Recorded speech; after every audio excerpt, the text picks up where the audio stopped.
ይህ የምፅዓቱ አዋጅ ነጋሪ አገልግሎት ወቅታዊና ዕለታዊ ወጎችን በማቅረብ ትንታኔ የምንሰጥበት የተለያዩ እንግዶችንም በመጋበዝ የምናቀርብበት መድረክ ነው። መረጃዎችን ያጠናከረ ይዞልን የሚመጣው ፓስተር አለማየሁ ነሙ ሲሆን ፕሮግራሙን የመራና መሰናዶውን ኤዲት በማድረግ ወደ እናንተ የሚያቀርበው ይልቃል አስራት ነው። መልካም ጊዜ። ሻሎም ሻሎም፣ ውድ የተከበራችሁ የምፅዓቱ አዋጅ ነጋሪ አድማጮቻችን ሰላም ለእናንተ ይሁን። እንዴት አመሻችሁ? ዛሬ እንግዲህ ዕለቱ እሁድ ነው። በእሁድ ምሽት ላይ እንግዲህ ብቅ ብለናል ከፓስተር አለማየሁ ጋር የዓለማችንን ወቅታዊ ጉዳይ በመዳሰስ የማንቂያ ደወል ለመደወል መስመር ላይ ፓስተር ተገኝቷል። እንግዲህ ዓለማችን አሁንም በጣም አስፈሪና አደገኛ ሁናቴ ውስጥ እየገባች ትገኛለች። በተለይም ደግሞ በመጽሐፍ ቅዱስ ላይ በነቢያቶችም ይሁኑ ጌታ ኢየሱስ ክርስቶስ በወንጌላት የተናገራቸው የትንቢት ቃሎች ፍጻሜ እያገኙ ይገኛሉ። እነዚህ የትንቢት ቃሎች ፍጻሜ ማግኘት ለኛ እጅጉኑ የማንቂያ ደወል ስለሆነ በዚህ መልኩ ተገንዝባችሁ የምናቀርብላችሁ መረጃ በአንክሮ በትኩረት በማስተዋል እንድታደምጡን በጌታ ፍቅር እንጠይቃለን። እንግዲህ መልካም ጊዜ እንደሚኖረን ተስፋ አደርጋለሁ። ይልቃል አስራት ነኝ ከምፅዓቱ አዋጅ ነጋሪ አገልግሎት። ውድ አድማጮቻችን መስመር ላይ ፓስተር አለማየሁ ተገኝቶልኛል። እንግዲህ በቀኑ ውሏችን ሁላችንም በአጥቢያ አብያተ ክርስቲያኖቻችን ተገልግለናል። እንግዲህ እሁድም ቢሆን መረጃ ደግሞ በጣም አስፈላጊ ስለሆነ ይህንን እንግዲህ ወደ እናንተ ለማቅረብ ዳግም ተገናኝተናል። ከትላንትናው በኋላ በትላንትናው ዕለት የቀጥታ ስርጭት ነበረን። እንዲሁም አንድ መረጃ በቀኑ ስርጭታችን ወደ እናንተ አሻግረን ነበረ። ስለምትሰጡን በጎ አስተያየት እግዚአብሔር አብስቶ ይባርካችሁ። በዚሁ እንድትቀጥሉ እናበረታታለን። አሁን እንግዲህ መስመር ላይ ፓስተር አለማየሁ አለ። ሰላምታ ከተለዋወጠን በኋላ ይዞልን የመጣውን የምሽቱን መረጃ አጋራናል። ሰላም ላንተ ይሁን ፓስተር፣ እንዴት አመሸ? እንደምን አመሸ ወንድም ይልቃል። እግዚአብሔር የተመሰገነ ይሁን። ዓለማችን እንግዲህ ያው ቀደም ብዬ እንደተናገርኩት በእጅጉ አስፈሪ ሁናቴ ላይ ትገኛለች። ይዘህ የመጣሁን መረጃ እንግዲህ ይህንኑ የሚያሳብቅ ይመስለኛል። እስኪ መረጃህን ልታጋራን ትችላለህ? እንግዲህ አሁን ላይ ያለው ነገር እጅግ እየተባባሰ ነው የመጣው። በተለይም ጦርነቱ አድማሱን ከማስፋት ባሻገር የጦርነቱ መልክ እየተቀየረና እጅግ መጠፋፋት በሚመስል መልኩ እየሄደ ነው ያለው። እንግዲህ በዚህ ሁኔታ ምናልባት ይሄ ጦርነት ከቀጠለ የተፈራው ነገር ይደርሳል የሚል ስጋቶች ከትናንት ይልቅ ደግሞ ዛሬ በጣም የጨመረበት ወቅት ነው። እንግዲህ ሌሊቱን እስራኤል የእስራኤል የኢራንን የነዳጅ ማከማቻ ታንከሮችን መታለች። በጣም ነው ከፍተኛ የሆነ ውድመት ነው የደረሰው። እንግዲህ ይሄ ደግሞ ምን ያህል የነዳጅ ዋጋን ጭማሪ ሊያስከትል እንደሚችልና እንደዚሁ ደግሞ ኢራንም የተባበሩት አረብ ኤሚሬትንና እንዲሁም ደግሞ የኳታርን ባህሪንን መታና የሳውዲን መታ ስለነበረ አሁን የነዚህ ድምር ውጤት በዓለም ላይ ኢኮኖሚ ላይ የሚያጠላውን ጥላ በቀላሉ የሚገለጽ አይደለም። እንግዲህ ሌላው ምንድነው የዚህን አጸፋ ኢራንም ቦሊስቲክ ሚሳኤሎችን ክላስተር ቦምብ የታጨቀበትን በእስራኤል ላይ ያስወንጭፋለች። የእስራኤል የሕክምና ኃላፊ እንደተናገሩት ከ1000 ሰዎች በላይ በሕክምና ላይ እንደሚገኙ ገልጸዋል። እንግዲህ ከፍተኛ ውድመት ነው እዛ የሚያስከተለው። እንደምታውቀው ከእስራኤል መረጃ ማግኘት በጣም ይከብዳል። ምክንያቱም ብዙ ሚዲያዎች እነዚህ ምዕራብ ሚዲያዎችም ሌሎች ሚዲያዎችም የኢራንንና በተለይ አረቡ ዓለም ላይ የሚደረገውን ነው የሚዘግቡት እንጂ እስራኤል ላይ ያለ ከእስራኤል የሚደርሰውን ውድመት እየዘገቡ አይደለም። ምክንያቱም እስራኤል ዝግ አድርጋለች፣ ከልክላለች። እና እንግዲህ እነዚህ ነገሮች ወደ ከፍተኛ ጦርነት እየተባባሱ ነው የመጡ ያሉት። ሌላው እንግዲህ ሊባኖስ ደቡብ ሊባኖስን ሙሉ ለሙሉ ህዝቡ እንዲወጣ ትዕዛዝ ሰጥታለች። ነገር ግን ሂዝቦላ በሙሉ ኃይሉ ወደ ጦርነቱ እየገባ ይመስላል። ሚሳኤሎችን፣ ሮኬቶችን፣ የተለያዩ ሞርተሮችን እያስወነጨፈ ነው ያለው። አሁን ላይ ከፍተኛ ጥቃት ነው እያደረገ ያለው። እንግዲህ ዓለማችን ወዴት እየሄደ ነው የሚለውን ነገር እኛ ከዚህ በፊትም በተደጋጋሚ እየተናገርን ነው ያለነው። መጽሐፍ ቅዱስ እንደሚናገረው የእግዚአብሔር ቃል እንደሚለው ወደዛ እያመራ ነው ያለው። እንግዲህ ይህንን በጦርነቱ ዙሪያ ይህንን ካልኩኝ በቀደም ዕለት እኛም በትናንት ወዲያ ነው ትናንትና አንድ ዜና ዘግበን ነበረ። የሩሲያ ለኢራን የጦር ኃይል ወይም አብዮታዊ ዘብ መረጃ እየሰጠች ውድመት እንደደረሰ ተነግሮ ነበረ። እንግዲህ ይህንን የዘገበው ዋሽንግተን ፖስት ነው። ዋሽንግተን ፖስት ደግሞ መረጃውን አገኘሁ የሚለው ከአሜሪካ ከፍተኛ ባለስልጣኖች እንደሆነ ለማወቅ ተችሏል።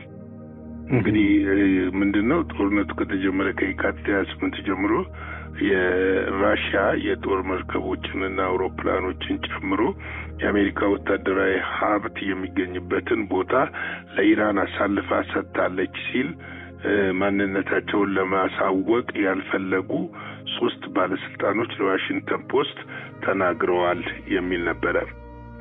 እንግዲህ በሌላ አቅጣጫ ደግሞ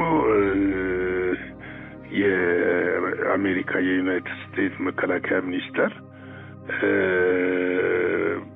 ራሽያ ቴህራንን ወይም ደግሞ ኢራንን የአሜሪካ የጦር ሰፈሮችና ንብረት እንዲመቱ መረጃ መስጠታቸው እየረዳች ነው የሚለው መረጃ አስተባብለዋል።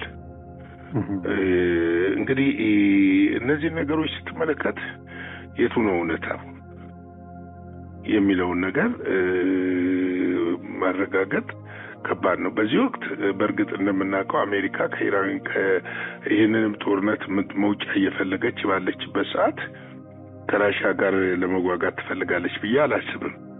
እውነት ነው እና የዲፕሎማሲ ቋንቋ ይመስለኛል ለማለዘብ የተደረገ ነገሮች ናቸው ብዬ ነው ማምነው። እንግዲህ እንዲያውም አክሽን ወስዳለች መሰለኝ አሜሪካ። ምን አይነት አክሽን? ሩሲያ ነዳጇን እንድትሸጥ እሱ እንካ በንካ ነው ወይስ እንደው ቀደም ሲል የአውሮፓ ሀገሮች ከፍተኛ ጥረት ገጥሟቸዋል። ኤዥያም እንደዚሁ።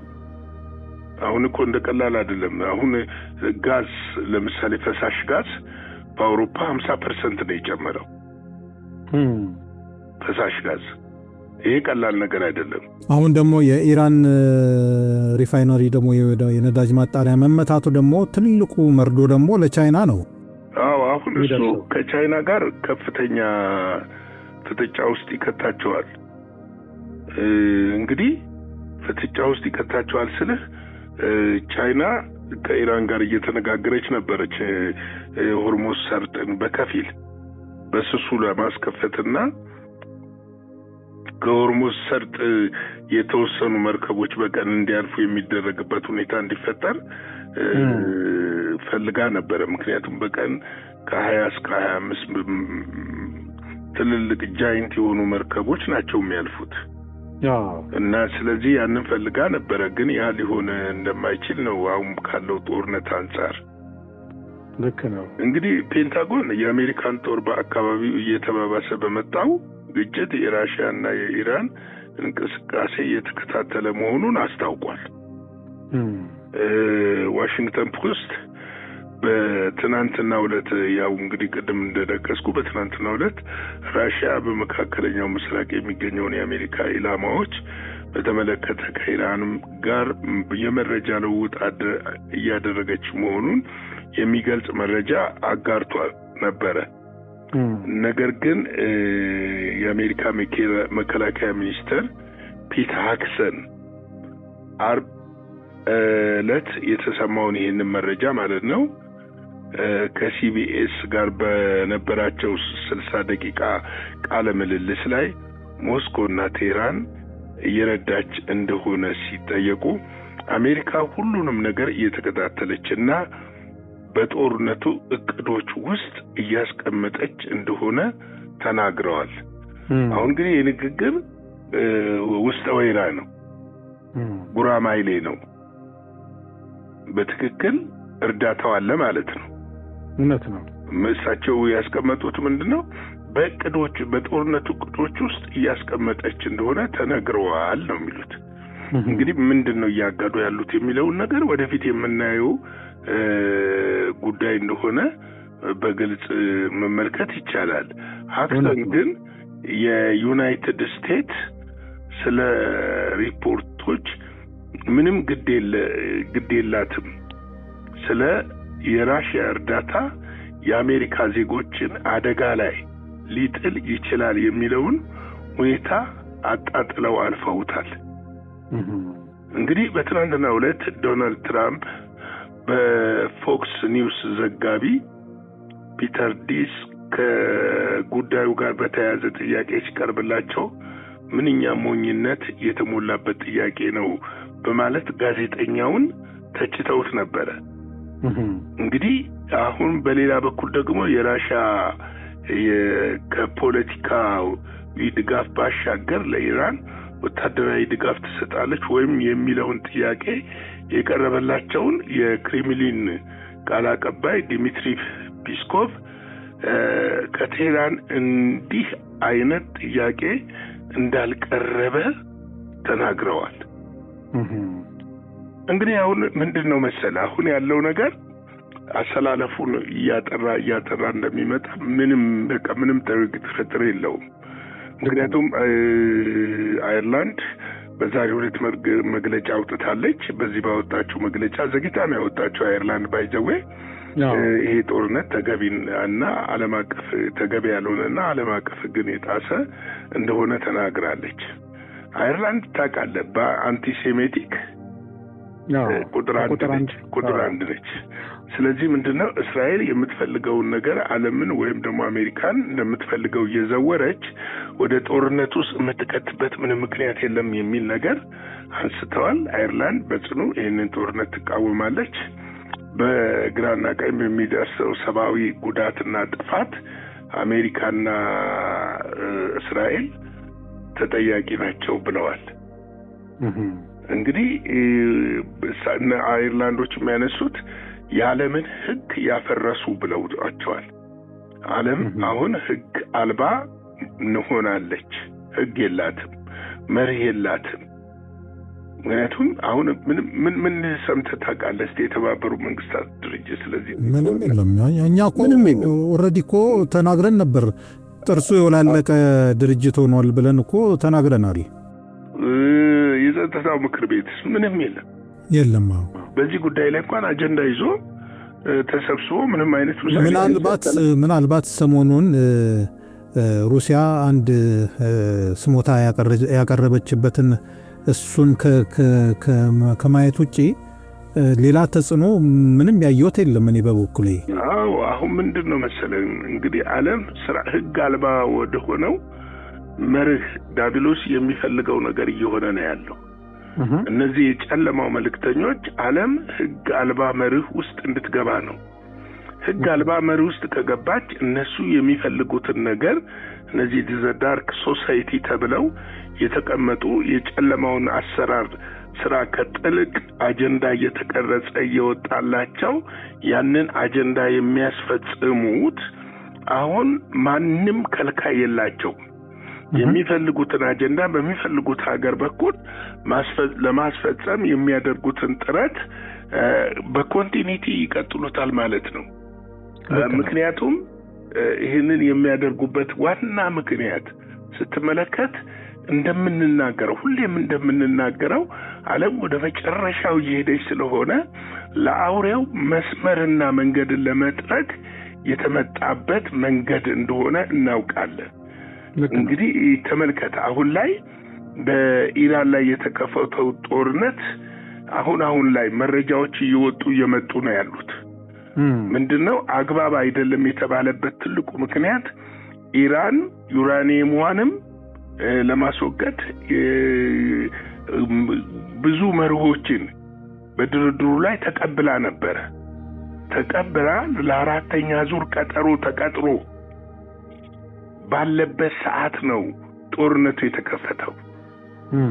በዚህ አንድ ነገር ግን እንደው እዚህ ጋር ልናገር፣ እኛ ለኢራን ለእስራኤል የምናደላ አይደለንም።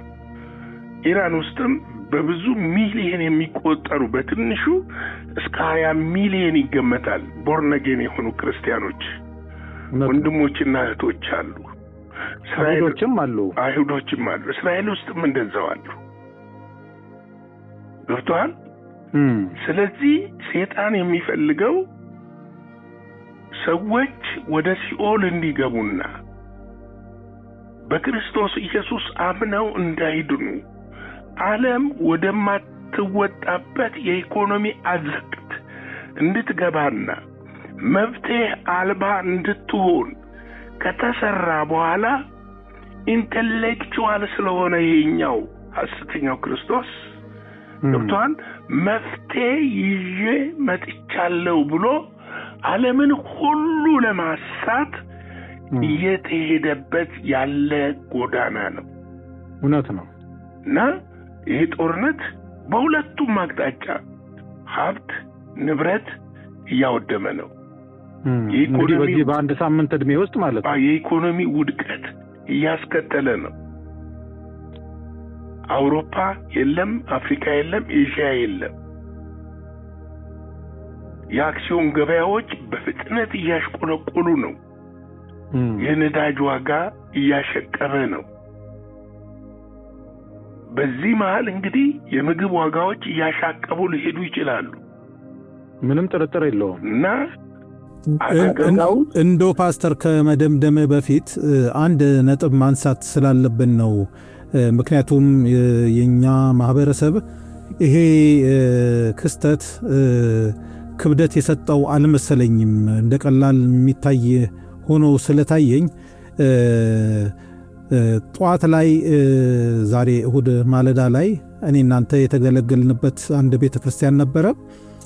በዚህ አጋጣሚ ያንን ቤተክርስቲያን ሳናመሰግን ማለፍ ያው ምስጋና እንደመንፈግም ስለሚሆንብን መጋቢውንም ቤተክርስቲያኑንም አፕሪሼት ማድረግ እንወዳለን።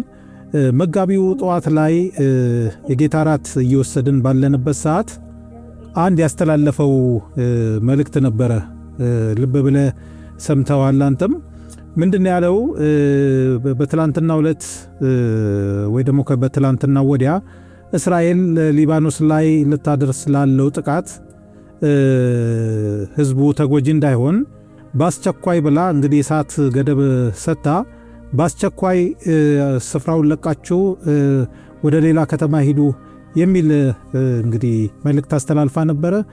ምክንያቱም ከኑግ ጋር ያለ ሰሊጥ እንዳይባል። ስለዚህ ይሄንን ገልብጠን እንደው የአዲስ አበባ ህዝብ በአስቸኳይ በ24 ሰዓት ውስጥ አዲስ አበባ ለቃችሁ ውጡ ቢባል ምንድነው ሊሰማን የሚችለው በሚል ክብደት ለመስጠት ሞክሮ ነበር። ምን ያህል እንግዲህ ሰው ያንን ነገር እንደተረዳ ባይገባኝም ግን በጣም ትክክለኛ አባባል ነውና እንደው አንተም እግረ መንገድህን ይሄንንም ሐሳብ አጠናክረህልኝ ትንሽም ጸሎትም አድርገ ለማህበረሰቡ መልእክት አስተላልፈ በተደመደም የተሻለ ይመስለኛል። እንግዲህ ምንድነው መሰለህ ወንድሜ ይልቃል፣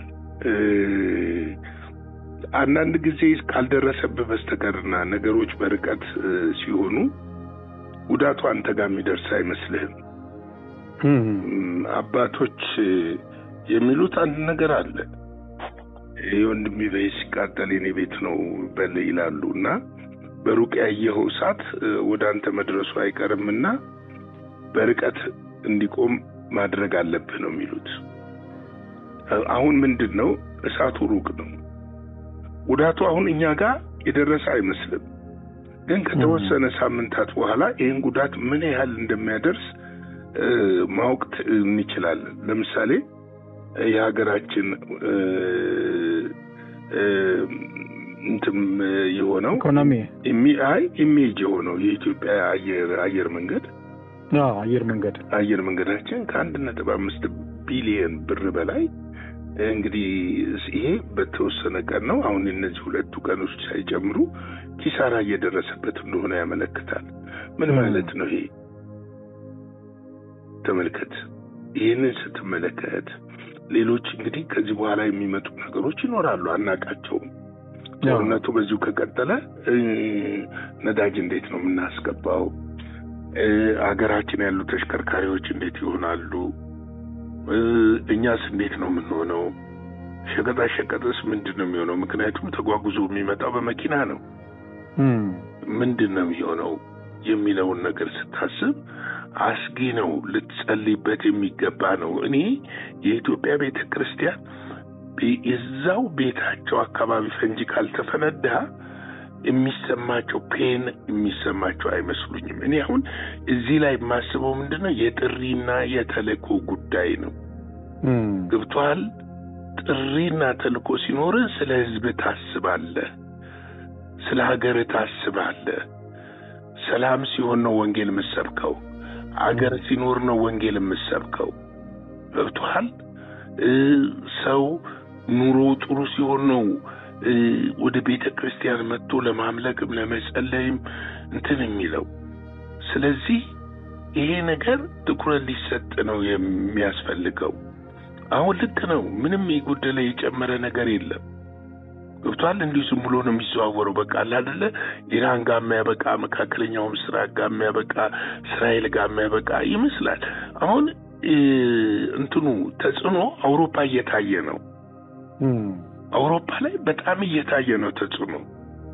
ስለዚህ እኮ ነው እና አሜሪካ በከፊልም ቢሆን ለሩሲያ ገብቷል ነዳጅ እንድትሸጥ በከፊልም ቢሆን ማዕቀብን ለማንሳት የፈለጉበት ትልቁ ምክንያት፣ ወደዚህ ሐሳብ የመጡበት ትልቁ ምክንያት የሚመጣው ዳሜጅ ቀላል አይደለም። ከዛስ ምንድነው የሚሆነው? ህዝብ የሚበላው ሲያጣ ፊቱን ወደ መሪዎች ነው የሚያዞረው። አውሮፓም ሆነ የትም ውረዱልኝ ነው የሚለው። አመጽ ይስፋፋል። አዎ፣ ይሄ ለምሳሌ ይሄ አሜሪካ ላይ እየታየ ነው አሁን ውስጡን። ምክንያቱም ነገ የአሜሪካንም ኢኮኖሚ ሽባ ያደርጋል። የአሜሪካ ኢኮኖሚ ከአውሮፓ ኢኮኖሚ፣ ከቻይና ኢኮኖሚ፣ ከሚድል ኢስት ኢኮኖሚ ጋር የተሳሰረ ነው። ዓለም እኮ ግሎባል ነች። ግሎባላይዜሽን ባለበት ሰዓት ምንድነው መፍትሄው የሚለው ነገር እኛ እንደ ሰማይ ተጠሪ ልጆች፣ እንደ እግዚአብሔር ልጆች፣ እንደ ምድር መልእክተኞች፣ እንደ እግዚአብሔር በእግዚአብሔርና ደግሞ በዚህ ህዝብ መካከለኛ ሆና እንደተቀመጠች ቤተክርስቲያን ጾም፣ ጸሎት አውጃለት ማለት ይገባል። እግዚአብሔር እኮ የሰውን ሞት አይወድም እና ሊመስለን ይችላል፣ ግን አይደለም። ሐሳቡ ይፈጸማል። አዎ ይፈጸማል። የእግዚአብሔር የትንቢት ቃል ግን ይሄ ነገር ያለ ጊዜው ከሆነ ልንጸልይ ይገባል። ጊዜው ከሆነ ግን ልናስቆመው አንችልም። በምን ወደ ትንቢቱ ፍጻሜ ነው የሚያመራው። መጽሐፉ የሚለው ነው የሚፈጸመው። ስለዚህ ጦርነቱ እንደውም አባሳራቺ አንድ ነገር ተናግረዋል። ዶናልድ ትራምፕ ለተናገሩትና ይሄ ግፊት እየተደረገ ነው በኢራንም ላይ የአረብ ሀገሮች ግፊት እያደረጉ ነው። የተወሰኑ ሀገሮች ወደ ድርድር እንዲመጡ፣ ወደ ድርድር እንድንመጣ ከተፈለገ ጦርነቱን እኛ አልጀመርንም። ጦርነቱን የጀመሩት ያቁሙ። ለምን እንደጀመሩ ለዓለም ማህበረሰብ ማብራሪያ ይስጡ። በሰነድ በማስረጃ እኛ ለስምምነትና ለሰላም ለአራተኛው ዙር ተዘጋጅተን ያለነው ጦርነቱ የተከፈተብን ለምን እንደከፈቱ ይላለም ህዝብ ይናገሩ እያሉ ነው ያሉት። እና እንግዲህ ከዚህ በኋላ ምን ይፈጠራል እያየን እንግዲህ እየተመለከተን ጦርነቱ አሁን ኩዌትም እነዚህ ባህሬንም የአረብ ሀገሮችም አሁንም እየተመቱ ነው ያሉት። አልቆምም። መስዑድ ፔዜሽኪያን ግን ይቆማል ብለው ነበረ። ለምን እንዳልቆም አላወቅንም። እንግዲህ እግዚአብሔር ይርዳን ብለን ነው የምንጸልየው ለማለት ነው። ቅዱሳን መጸለይ ያለብን ቤተክርስቲያን አሁን ከምን ጊዜውም በላይ ባካችሁ መሪዎች እስቲ ብቃችሁ የምድር ነገር የትም አያደርስም። በሰበስቡትም ባሰበስቡትም የሚፈራርሱትን ከተሞች እስቲ በቴሌቪዥናችሁ መስኮት ተመልከቱ። ሰው ልጅ ሲሞት ንብረቱን ጥሎ ሲሸሽ እስቲ ተመልከቱት። ዛሬ ሰበሰብነው ነገ ላንበላው ነገ ላንኖርበት እንችላለን። ለኛ ሊመስለን ይችላል ቤታችን ስላልመጣ። ነገር ግን አጥብቀን ልንጸልይ ያስፈልጋል። ነገ ምን እንደሚሆን ስለማናውቅ። ጌታ ይባርካችሁ። እግዚአብሔር አብስቶ ይባርክ። እንደው በአጠርም ያለች ጸሎት ብታደርግ ደስ ይለኛል። ምክንያቱም በጣም ከበድ ያለ ነገር ከፊታችን ስላለ እግዚአብሔር አምላክ ምሕረት በመድራችን ላይ እንዲሰፍን በብዙ መልኩ ህዝቡም አይኖቹ ተከፍቶ ነገሮችን እንዲያሰላስል እንዲያስተውል ጭምር ብትጸልይ መልካም ነው ብዬ አስባለሁ። አጠር ያለች ጸሎት ጸልይልን ፓስተር። እግዚአብሔር ሆይ በጌታ በኢየሱስ ክርስቶስ ስም በኢራንም በእስራኤልም በመካከለኛው ምስራቅም እግዚአብሔር ሆይ በቤይሩትም ያሉትን ልጆችን በደም ትሸፍን ዘንድ ከክፉ ሁሉ ተጠብቅ ዘንድ ያንተ እጅ በዚህ ጦርነት መካከል ጣልቃ እንዲገባ እግዚአብሔር የዘላለም አምላክ ምድርን ከጥፋት ከጨለማ ከውድቀት ታደግ ዘንድ በኢየሱስ ክርስቶስ ስም ጠይቃለሁ። አሜን። ያንተ እጅ በምድሪቱ ላይ እንዲያልፍ እግዚአብሔር ሆይ ያንተ ሐሳብና ፍቃድ ያንተ መልካምነት ብቻ በምድር ላይ እንዲገለጥ በኢየሱስ ስም እንጠይቃለን። አሜን። ሁሉ ለስምህ ክብር ይሁን። ስለ ሁሉ ነገር ተመስገን። በኢየሱስ ክርስቶስ ጌታና ጻድቅ ስም አሜን አሜን። ጌታ ኢየሱስ አብስቶ ይባርክ ፓስተር። ያው ተገቢ ስለሆነ አልፎ አልፎ እንደዚህ ጸሎት ማድረጋችን እንቀጥላለን። እንግዲህ ውድ አድማጮቻችን ሊሆን ያለው ሊሆን ግድ ነውና የተጻፈው መፈጸም ስላለበት ነገሮች እንግዲህ በእግዚአብሔር የትንቢት ሰሌዳ ላይ በደነገገው መሰረት እየተከናወነ ነው ያለው። በአይናችን እያየን ያለነው። ለዚህም እንግዲህ ትልቁ ሚስጥር የመንፈሳዊ አይኖቻችንን ገልጠን ካየን መንፈስ ቅዱስ ካገዘን ግልጽ ብሎ ነገሮች ይታዩናልና በተለይ ደግሞ የአብያተ ክርስቲያናት መሪዎች በህብረቱም ይሁን በካውንስሉም እንዲሁም በአጥቢያ አመራሮች ላይ ያለን መሪዎች በዚህ ጉዳይ ላይ ትኩረት ሰጥተን ምዕመኖቻችንን ካላነቃን በጣም በጣም ብዙ ነገር ሊፈጸም ይችላል። የክርስቶስም ዳግም መምጣት በመሃልም ሊሆን ይችላል አናቅምና፣ ስለዚህ ኃላፊነታችን እንድንወጣ የምጽአቱ አዋጅ ነጋሪ አገልግሎት አበክሮ ማስተላለፍ፣ ማስጠንቀቅ፣ ማሳሰብ ይወዳል። ከዚህ በተረፈ እንግዲህ እግዚአብሔር አምላክ ከእያንዳንዳችን ጋር እንዲሆን ምኞታችን ነው። ፓስተር በጣም ትልቅ መልእክት አስተላልፎልናል። ልብ ላይ ያለው እንግዲህ በጣም ማትረፊያ ይሆናል ብዬ አምናለሁ። በዚህ አጋጣሚ ከዚህ ቀደም ከፓስተር አስፋው በቀለ ጋር በዚህ በሰሞነኛው አጀንዳ ዙሪያ ይመስለኛል የዛሬ 2 ዓመት ገደማ ቃለ መጠይቅ አድርገንለት ነበረ። በዛን ሰዓት የተናገረው ነገሮች በሙሉ በአይናችን እያየን ያለነውና በዚህ አጋጣሚ እንድታደምጡ በቻናላችን ላይ ገብታችሁ ግብዣችን ነው። እንግዲህ በዚህ ብዙ መልስ ይሆናችኋል ብዬ አምናለሁ። ከዛ በተረፈ በነገው ዕለት እንግዲህ በሌላ መረጃና መልእክት ተመልሰን የምንመጣ ይሆናል። እግዚአብሔር እንግዲህ አምላክ ሀገራችንና ሕዝቧን ይጠብቅ እንላለን። መልካም ጊዜ ይሁንላችሁ። ሻሎም። ለዛሬ ይዘን የመጣነው ወቅታዊ መረጃ ይህንን ይመስል ነበረ። በሌላ ጊዜ በሌላ መሰናዶ እስከምንገናኝ ሰላም ለእናንተ ይሁን።